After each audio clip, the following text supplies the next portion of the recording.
it begs the question, is flirting cheating? To debate this, I'm delighted to welcome adult film star Brooklyn Blue, Tim Dieppe, the head of public policy at Christian Concern, Andrew Krapalshet, the CEO and founder of Red Balloon, which combats cancel culture in the American workplace, and former government minister Edwina Currie, who's part of my panel tonight. Let me start with you, if I can. Andrew, do you think that flirting is cheating? Absolutely, it can be. How about that for an uncertain answer? But, my question is, why would you turn on the oven if you're not planning on cooking, in my opinion, right? We want people who are thinking about what they're doing. And when you're spending all your time at work flirting with the opposite sex because you think that is fun, you are going to have consequences from that. I have managed hundreds and hundreds of people over the years, and every time someone messes up their family in the workplace, I see significant consequences at work with their performance, with their productivity. And when you wreck your family, it wrecks your productivity at work, so you should not do it, and I think it's wrong. However, Andrew Krapalshet, don't you think that this is just sort of recreational? It's just fun. It's quite social, isn't it? Sort of maybe having a little flirty text session with someone on social media. It's not like you're making love to them. Well, you know what the Bible says, and I know you're probably not allowed to say that word, the B word, on national television, the Bible. But when Jesus says if you have lust for a woman in your heart, you are committing adultery with them. I also talked to a lawyer who's helping with marriages right now just last week, and he said a lot of the big multi-million-dollar divorce cases started with flirting at work and flirting in other scenarios. So you need to understand there are significant dollar consequences for this type of behavior.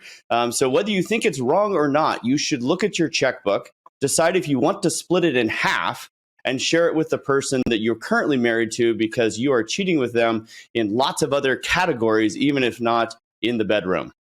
You've had a lot of success as the CEO and founder of Red Balloon, which combats cancel culture in the American workplace. We know that workplaces are getting more woke, but also, is there a lot of flirting going on in offices?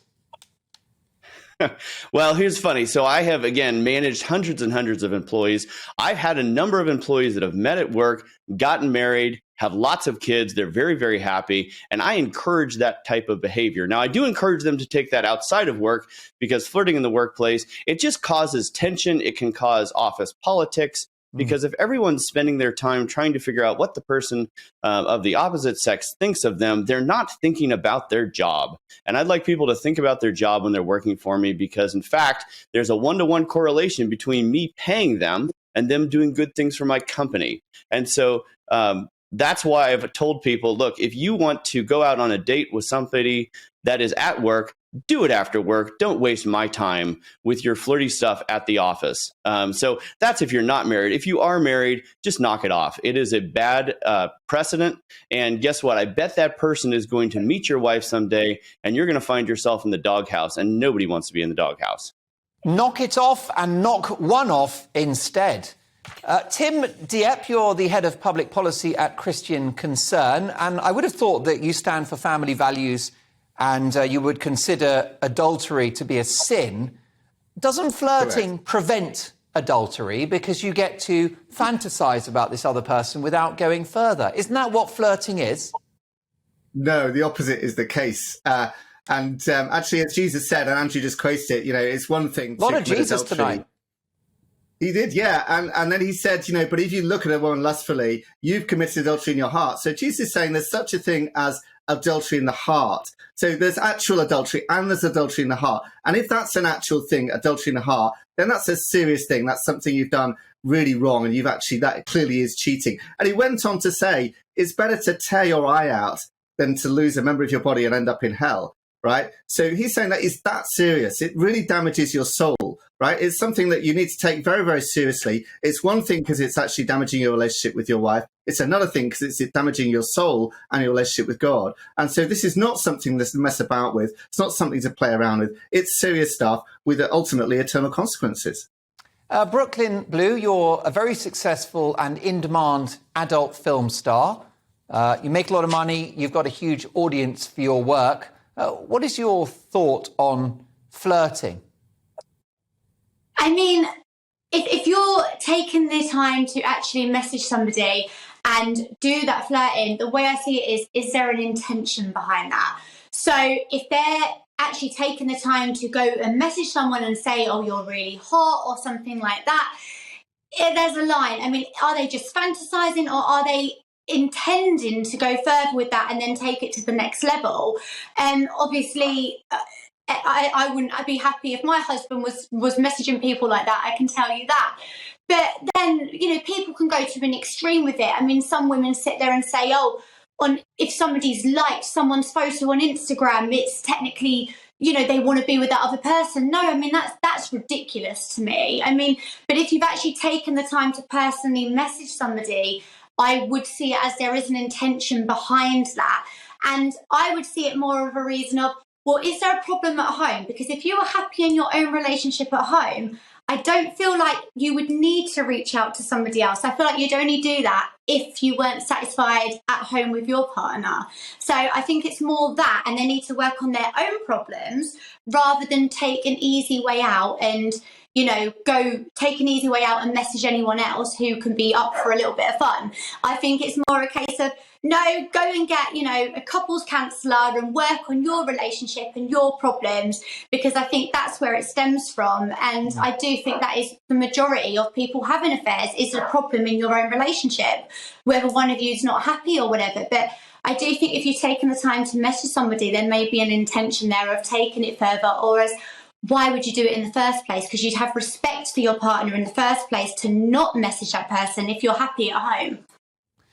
Brooklyn, I'm curious about where banter stops and where flirting starts. I mean, you're at home at the moment. What would happen if I said, that's a nice kitchen, you've got lovely taps? Then I would obviously make a joke back about that. I mean, I don't think my taps are not that great, so but I mean, not what I've heard. Obviously, it's a jokey thing. It's a laugh, like there is banter, and of course you can have a bit of banter, but there is a line you can cross with that. I mean, and you've got to know the morals and the morals and the boundaries between that, and just having respect for your partner. I think it all boils down to that. And I think if you are happy in that, you're not going to look elsewhere, or even you'd know when to stop, or it wouldn't even come into your mind to go any further, or you'd want to go any further if you're happy. Edwina, life would be miserable without a bit of flirtation, wouldn't it? Well, I must say hats off to Brooklyn. I'm very glad indeed that I've never had to earn a living by taking my clothes off. And actually, I think the rest of you are very glad about that as well. Flirting can be fun. Flirting can, especially in the older generations where flirting was widespread, it's a way of paying a compliment and actually making somebody's day. It can make you feel good. If somebody says to you, "You're looking really nice today," and then the response to that should be, "Thank you." And maybe if you're kind, you look at him and say, "You look nice too." And it may well be that you mean absolutely nothing by it. When people take it as an insult these days, there's a whole generation that doesn't understand why it's an insult to say to somebody, "You look nice today." You've obviously taken some care and effort. You look smart. You look good. To me, that's what flirting is. To go a bit further, as this idiot, what's his name? Adam Levine, I'd never heard of him before. To go further and start putting really quite suggestive texts out, I would say this. If you really want to just flirt, don't leave a trail, right? Don't write a letter, don't write a text, don't put something out where it can be repeated, printed off, and it can be used against you, especially if the relationship turns a bit sour.